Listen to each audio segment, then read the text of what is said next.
Ciao,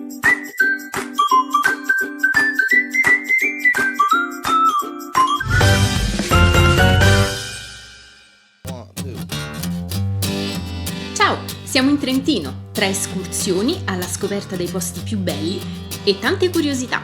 Mi raccomando, se non l'hai ancora fatto, iscriviti al canale per seguire tutte le nostre avventure. Andiamo!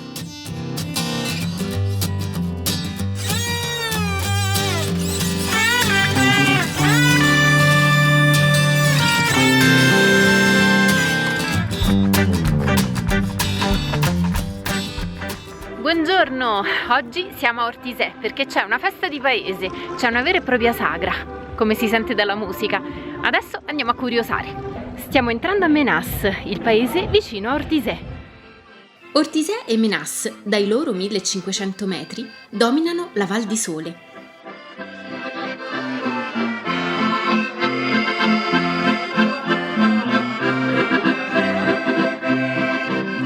Menas conta 25 abitanti ed è, data la sua altezza, uno dei paesi più alti della Val di Sole. Le case alpine mi ricordano il passato contadino della comunità.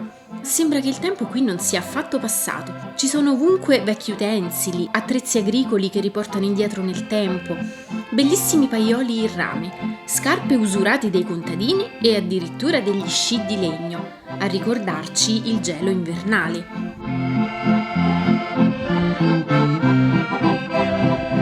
E questo ve lo ricordate?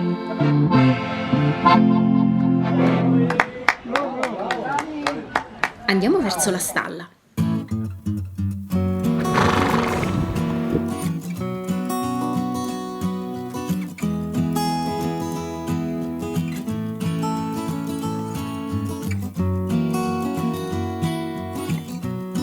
Ognuna di queste mucche ha un nome. Lei si chiama Rosy. Lei si chiama Riva. Ora l'altra me vi porterà a Mezzana al caseificio della Presanella. Andiamo a vedere. Qui seguiremo tutte le lavorazioni del latte attraverso dei pannelli molto carini. Ecco la fienagione, cioè la raccolta del fieno, che prima si faceva con questi rastrelli. Ogni giorno le varie aziende del territorio forniscono il latte. Nella notte il latte riposa in vasche refrigerate e la panna risale in superficie. Dalla panna si ottiene il burro. Ecco la zangola per dare forma al burro. La ricotta invece viene ricavata alla fine della lavorazione dal siero, che viene riscaldato a 90 gradi con l'aceto. La parte che viene a galla è la ricotta. Ecco il formaggio messo nelle fasciere per dargli la forma voluta. Per creare la bella crosta di alcuni formaggi si usa il sale, mettendo i formaggi a riposo in una salamoia. Ecco le sale di stagionatura, con temperatura e umidità controllate.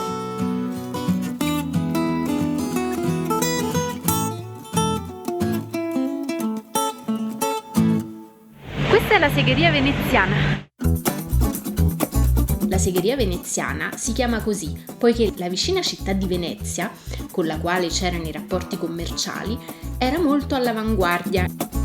Queste segherie erano sempre costruite lungo i torrenti, perché sfruttano la forza motrice dell'acqua.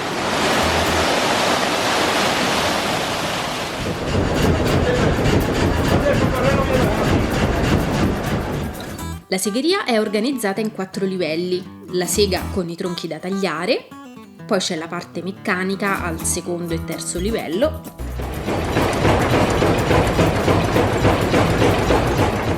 e al quarto livello c'è il motore, che si chiama turbina e che è quello che genera la forza motrice. A questo punto si attiva il volano che trasmette il moto alla biella. La biella aziona la ruota dell'avanzamento e il palo di spunta e a questo punto vengono tagliati i tronchi. I legnami sono vecchi anche di 3-4 anni e contengono molta trementina, che praticamente è una resina vegetale molto dura. Per questo motivo si aggiunge acqua durante la fase del taglio, per sciogliere le fibre, diciamo. E a tagliare tutti quei tronchi ci vorranno più di 2 ore.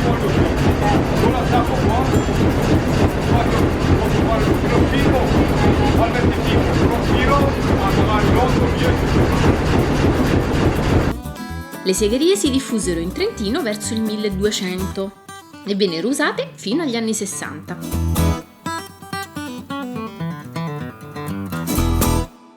Adesso stiamo andando a Ortisè, dove dovrebbe esserci la lavorazione dei cestini di vimini, il legno e altri lavori artigianali.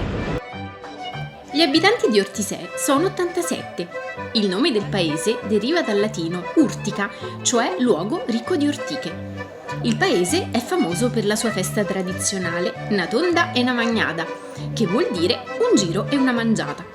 È un percorso a piedi che parte a valle da Mezzana e tra degustazioni e bevute arriva fin qui.